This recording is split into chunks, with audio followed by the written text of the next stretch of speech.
Gálatas 5:1. Estai, pois, firmes na liberdade com que Cristo nos libertou, e não torneis a meter-vos debaixo do jugo da servidão. Amados irmãos, nos últimos dias temos sido despertados por Deus para as necessidades mais urgentes que a igreja do Senhor precisa, para nós seguirmos um norte, vigiando e vencendo as nossas batalhas do dia a dia. Na terça-feira passada nós falamos aqui sobre a evolução da informática, desta era digital, e falamos sobre a linha do tempo, desde o começo, quando as comunicações dos seres humanos lá, os homens das cavernas, eram com grunhidos e gritos e alguns gestos, depois foram evoluindo, fazendo desenhos nas suas caças, nas ocas, nas pedras, e com o passar do tempo já emitindo palavras e escrevendo algumas coisas, e vem até chegar em 1960, quando tivemos a explosão, o início da internet nos Estados Unidos, e até 74 já estava chegando até no Rio de Janeiro. E isso nos tem preocupado, porque passamos aí esta pandemia muito forte, e nesse tempo o nosso povo multiplicou o acesso à internet e bastante trabalhos, home office, escola, faculdade, todo mundo na internet, nas suas casas, preservando a sua vida, a sua saúde, e isso glorificou o nome do Senhor. E é uma ferramenta magnífica que Deus tem dado para toda a humanidade.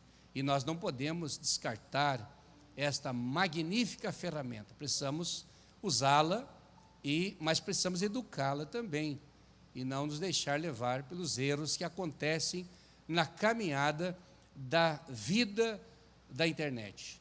E surgem, então, os vícios digitais. Quando estava olhando nos textos bíblicos, onde se encaixava a essa linha de pensamento, lendo alguns livros, algumas coisas direcionadas ao tema, eu encontrei aqui esse grande comentário que nos remete a uma compreensão maravilhosa desta ideia do vício digital. Falando em primeiro lugar aqui do resumo dos argumentos do apóstolo São Paulo. O apóstolo São Paulo escreveu esta carta à igreja da Galácia, aos irmãos da Galácia. Por isso é a carta escrita aos Gálatas. E ele fala sobre as obras da carne, sobre os frutos do Espírito, ou o fruto do Espírito. Ele fala sobre o jugo da lei, fala sobre a circuncisão, fala do sofrimento que tinham as pessoas que estavam subjugadas à lei, obedecendo ou não obedecendo, alguns sendo mortos porque não obedeciam, e outros subjugados porque tudo que fazia estava debaixo de um jugo. E vem Jesus e traz a libertação, quebrando todas essas barreiras e libertando os homens para que servissem a Deus de verdade, fora do jugo da lei. Há uma manifestação da graça, e esta manifestação da graça nos tira debaixo do jugo da lei. E nós, debaixo da graça, servimos a Deus com liberdade, porque Cristo nos libertou. E a Bíblia Sagrada diz em Romanos que a lei do Espírito de vida em Cristo Jesus nos livrou da lei do pecado e da morte. No capítulo 5, diz: sendo, pois, justificados pela fé, nós temos paz com Deus por nosso Senhor e Salvador Jesus Cristo.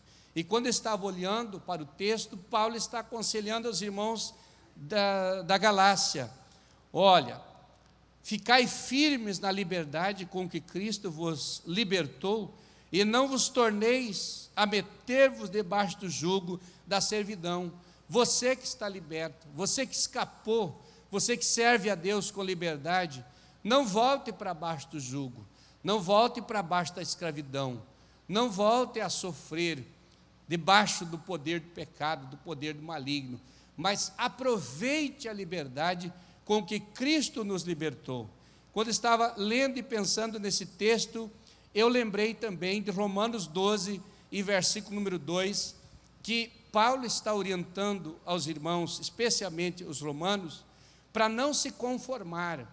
Quando as coisas começavam a enrolar as pessoas, aquele emaranhado, ele vem em Romanos 12, versículo 2, e diz: não vos conformeis com este mundo, mas transformai-vos pela renovação do vosso entendimento, para que possais ficar firmes, e assim por diante. É bastante extenso esse texto maravilhoso. Mas não vos conformeis com este mundo, e renovai o entendimento, e assim por diante. Depois, quando olha para um outro texto, no capítulo 17 de João, versículo 15, o Senhor Jesus, vendo os discípulos e a pressão que eles sofriam, na sua oração sacerdotal, ele disse: olha, eu não peço que tire-os do mundo, mas que ajude a viver, porque eles não são do mundo, como eu também no mundo não sou. É necessário que nós aprendamos a viver nesse mundo. Nós não somos daqui, nós somos dos céus, mas nós vivemos aqui, e enquanto nós vivemos aqui, precisamos da ajuda de Deus. E Jesus, da sua oração sacerdotal, ele disse: não quero que tire do mundo, mas ensine a viver. Jesus quer nos ensinar a viver, viver não debaixo de um jugo de pecado, de vício, de servidão, mas nos ensinar a viver debaixo da graça, debaixo da liberdade, debaixo do sentimento de adoração, do sentimento de louvores e o sentimento de gratidão a Deus, porque nós não somos desse mundo. Quando olhei para Paulo escrevendo para os irmãos de Éfeso, que é uma outra igreja naquela região, capítulo 4, verso 22, ele disse: olha, quanto ao trato passado, vos despojeis do velho homem, que se corrompe com as suas concupiscências e é levado para a perdição eterna, e vos renoveis no vosso sentido, e vos vistais do novo homem, que segundo Deus ele se renova a cada dia. Há uma natureza antiga, há um sentimento antigo do tempo do pecado, que nos tenta a cada dia. Quando nós saímos debaixo do pecado, o pecado continua nos tentando levar de volta, mas nós não estamos debaixo desse jugo, porque o homem velho foi crucificado com Cristo, e nós nos vestimos hoje de um novo homem, que segundo Deus ele é renovado a cada dia. E depois do mesmo capítulo 5, ou no capítulo 5 de Romanos, versículo 18, Paulo cita um texto que me chamou muita atenção, quando ele diz também: como por um só homem entrou o pecado no mundo, e por ele todos se tornaram escravos do pecado, também pelo ato de um homem só, a justiça entrou no mundo, a graça entrou no mundo, que é pelo sacrifício de Jesus, e todos podem alcançar a salvação em Cristo Jesus, porque este é o desejo de Deus, a libertação. Paulo, já no capítulo 6, versículo 12 de Coríntios, ele cita um outro texto dizendo: todas as coisas me são lícitas, mas nem todas as coisas edificam. Todas as coisas me são lícitas, mas nem todas as coisas me convêm. É coisas boas, mas nem todas me convêm. E quando nós olhamos para esse texto, aprendemos a atualidade da Bíblia para nos orientar a cada dia sobre tudo o que passamos e tudo o que acontece com nós. Daí nós vamos para o lindo, magnífico, antigo e sábio capítulo 11, verso 28 de Mateus, quando Jesus disse: venham a mim os cansados, venham a mim os oprimidos, e eu vos aliviarei. Quantas pessoas cansadas, oprimidas, que precisam de um alívio, precisam sair da opressão, oprimido por uma coisa, oprimido por outra, precisa de uma atuação de Deus na sua vida.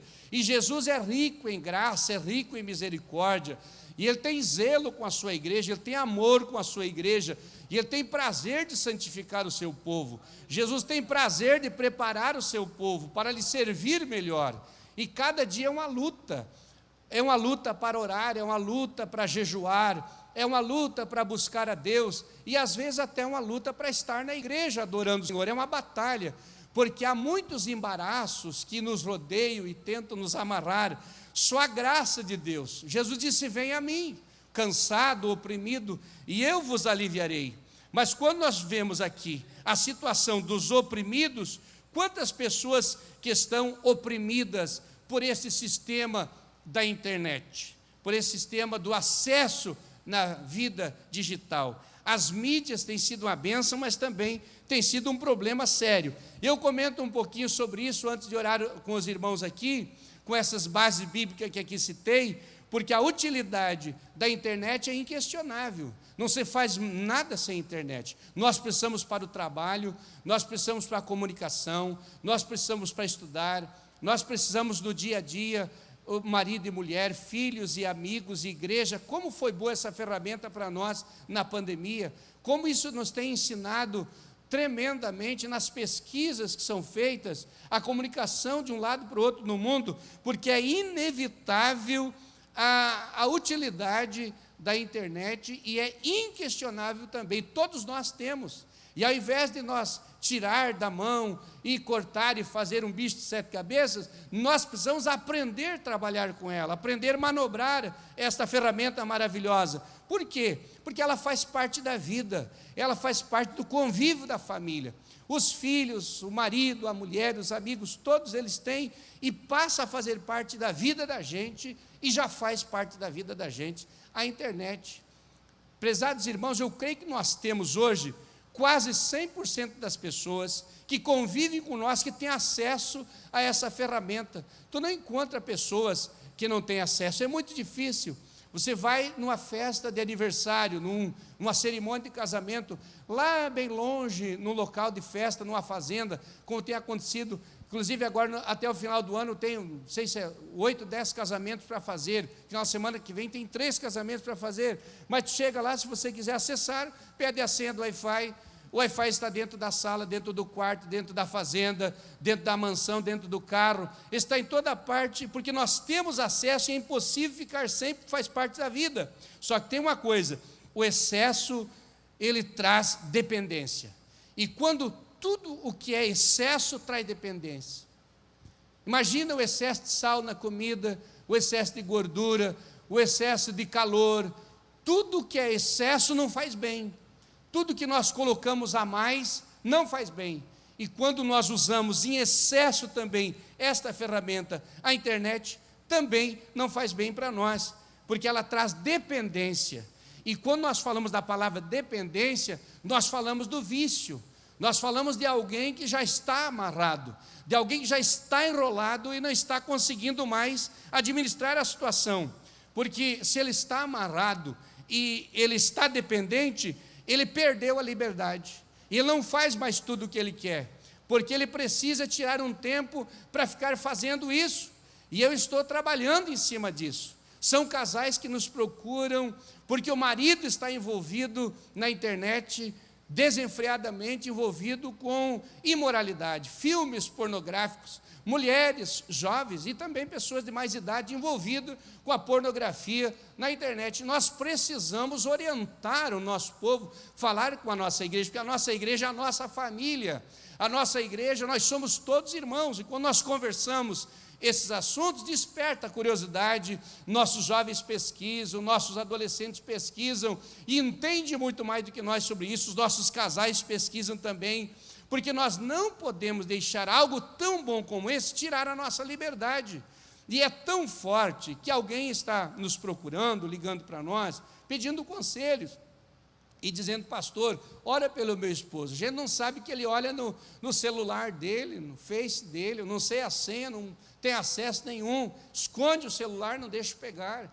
Maridos falando que a esposa não deixa pegar o celular, não sabe a senha do celular, não tem acesso à senha do celular, enquanto que na casa do servo de Deus, da serva de Deus, nós como cristãos, o seu celular, a sua esposa tem acesso a ele, seu celular, o seu marido tem acesso a ele. Você não pode perder esta liberdade, porque se nós facilitarmos um pouco, a liberdade pessoal é prejudicada, a liberdade espiritual é prejudicada, porque nós não tiramos tempo para a oração, não tiramos tempo para a leitura da palavra, mas ficamos numa dependência grande, e também nós teremos prejuízo, porque a liberdade social também. Quantas pessoas encurraladas não querem sair do quarto, alguns até entrando numa área terrível da anorexia, porque não tem nem tempo para comer, não tira a hora para comer, não faz mais comida, porque não tem mais tempo. Então o seu convívio está difícil com esta ferramenta,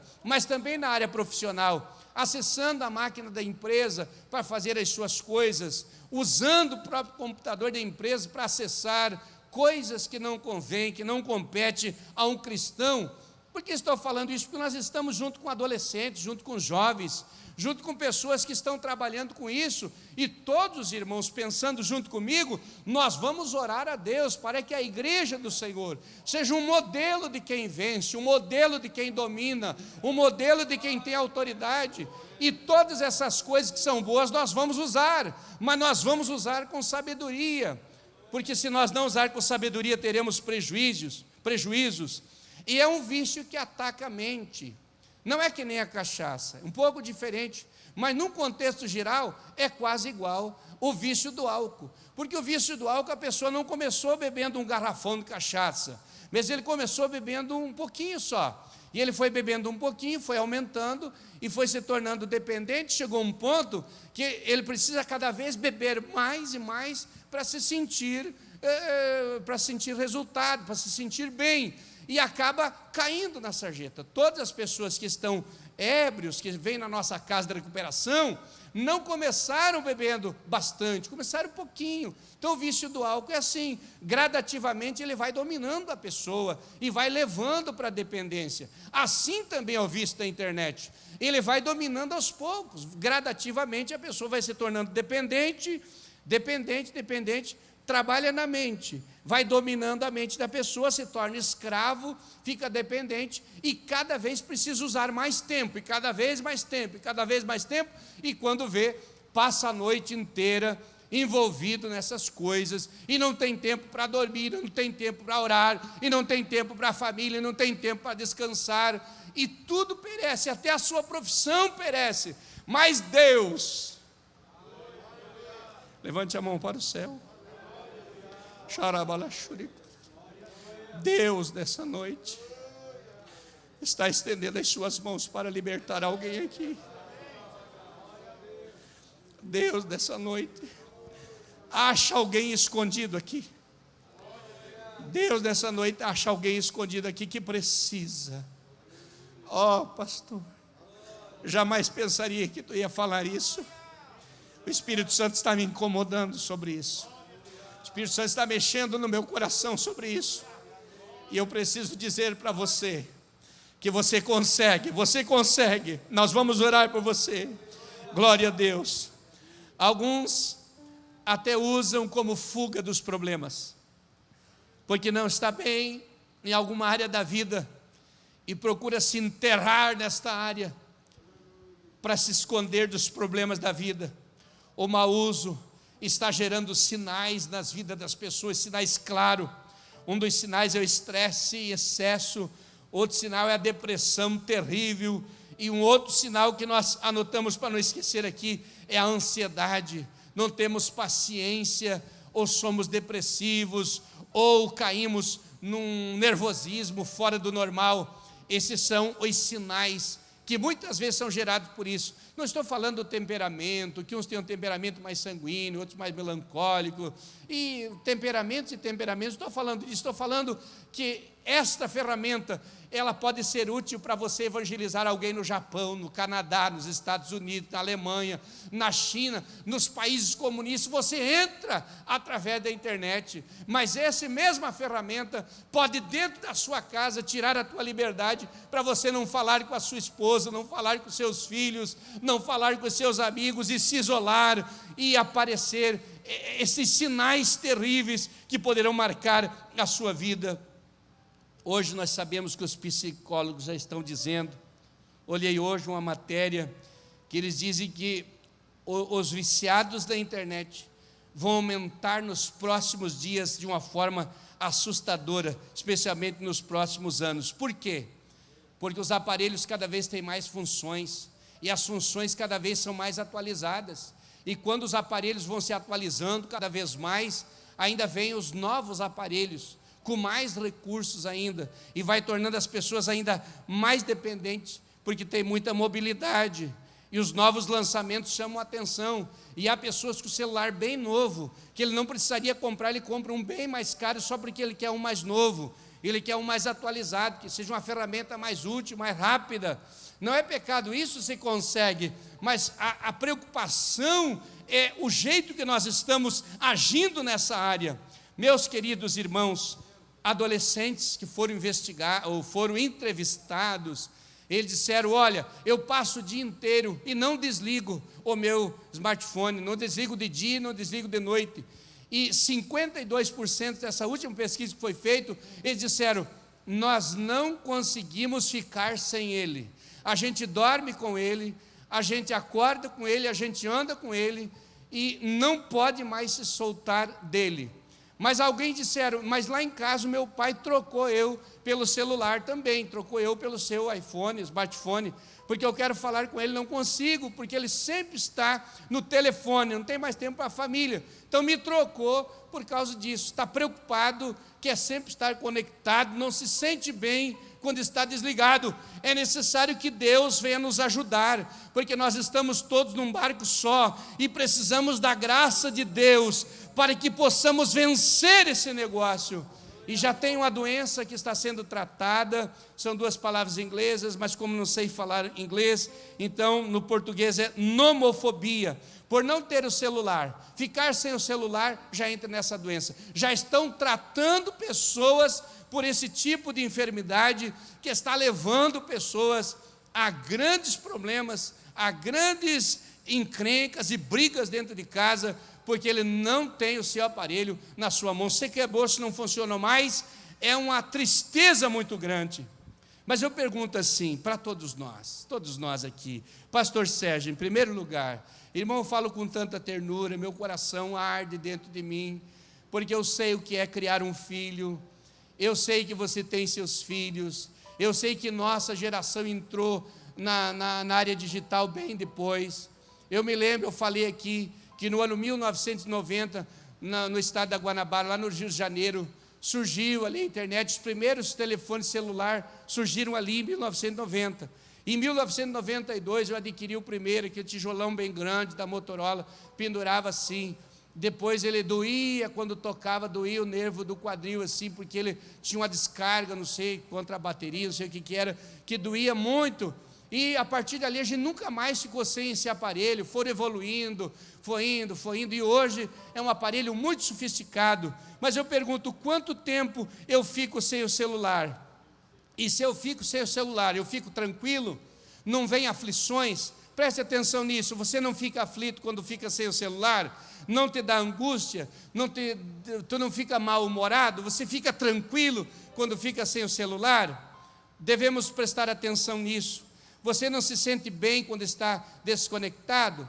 Ou se sente bem? Tem pessoas que sempre estão dando uma olhadinha, porque ele quer ver se está conectado, se uma notícia nova, se está vindo alguma coisa nova, ele precisa estar sempre notando, sempre vendo, olhando, dando olhadinha, e às vezes se desconcentra com Deus, dobra o joelho para orar, o telefone toca, ele para de orar e vai ver quem mandou a mensagem, quer estar sempre conectado, e ele se irrita quando reduz o tempo, quando não tem tempo, fica muito irritado, olhando toda hora, distante da família. Queridos, eu anotei uma coisa aqui, que um grande sábio escreveu, e inclusive uma pessoa que, muito meu amigo, ele disse: vivemos na evolução da indústria dos games, do mercado do entretenimento, e isso já supera Hollywood e toda a estrutura do cinema. Está tomando conta do mundo inteiro. É hora de nós aprender a usar esta magnífica ferramenta. Os jogos são bem feitos. Tem jogos de todo tipo, e se você não assistir o que a tua criança vai assistir, ela poderá ver uma coisa muito terrível. Até os canais de TV, bem incrédulos, estão advertindo em muitos horários famílias, por questão de joguinhos que estão sendo usados pelas crianças nos computadores, através da internet. Mas por que esses jogos bem feitos? Para viciar a criança. Nós temos netos, nós temos filhos, você também tem. E o impacto será muito grande nas últimas gerações, porque as crianças é o mercado, agora para ser trabalhado isso. Precisamos orientá-los agora. Mas por que as crianças? Porque criança e adolescente, ele não é de maior, ele não tem a liberdade que o adulto tem. Se a criança não tem a liberdade que o adulto tem, então ele não tem carteira de motorista, não pode dirigir. Ele não pode viajar para outro país, porque o pai e a mãe não autorizou, não foi junto com ele. Tem um monte de restrições que ele não consegue, porque ele é de menor, ele é criança. Então o que ele faz?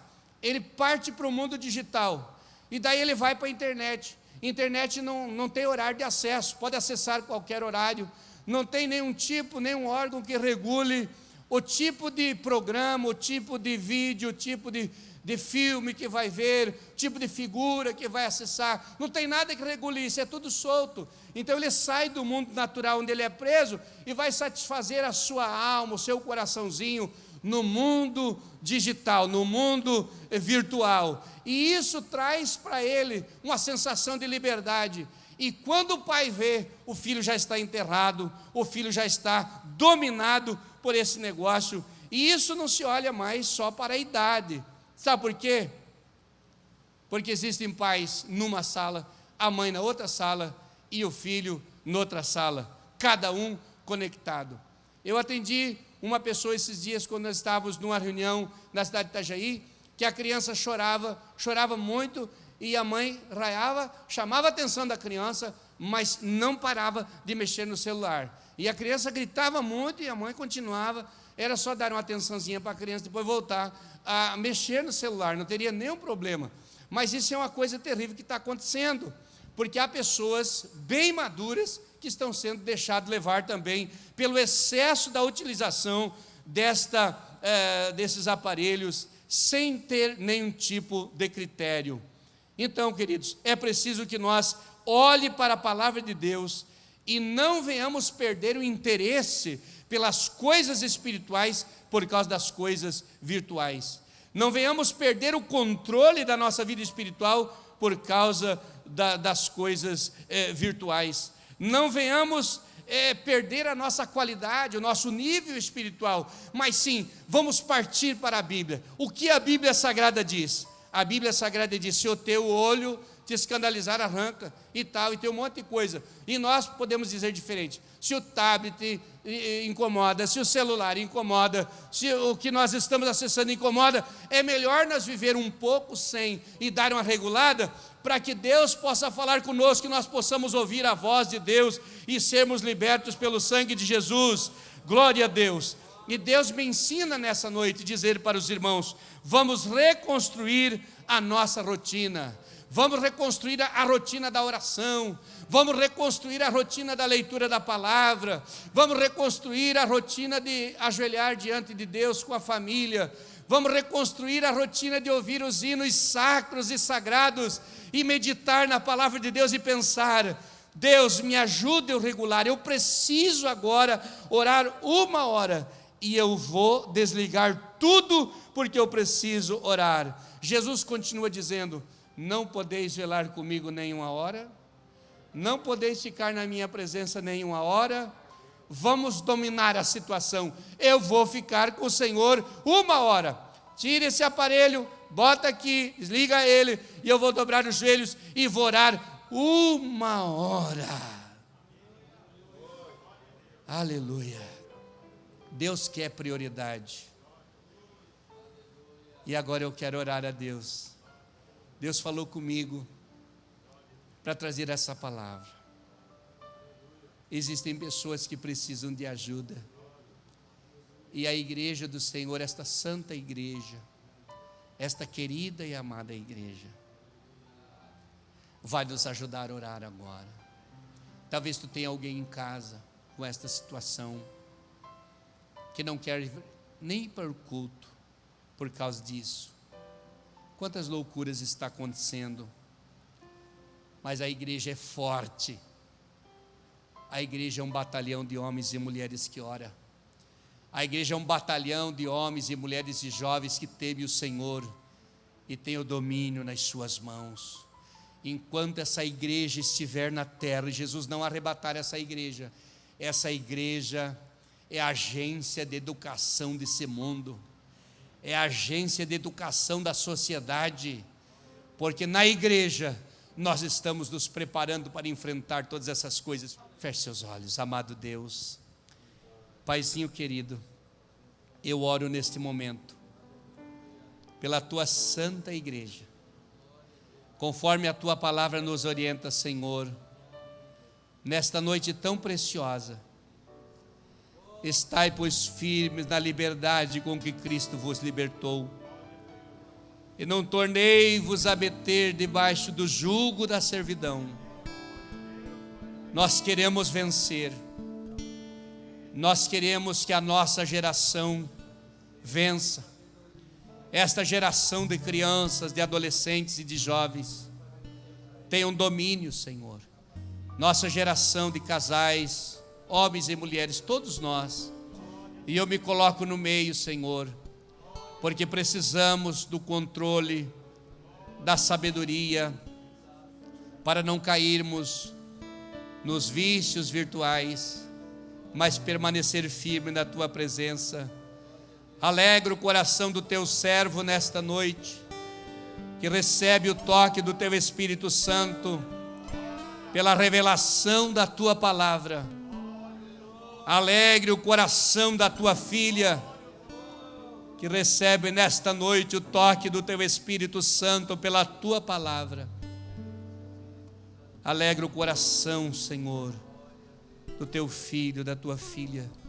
E nesse momento venha visitar as nossas casas, venha visitar os nossos lares que nós clamamos todos os dias, venha visitar os nossos filhos, toda a nossa família, venha nos usar para orar por eles, Senhor, venha nos usar para que venhamos usar palavras sábias, palavras encandecidas pela tua graça, palavras que venham, Senhor, do teu Espírito Santo, para termos êxito e sucesso, Senhor, e o teu nome venha a ser glorificado. Assim te louvamos e te bendizemos, em nome de Jesus. Glória a Deus.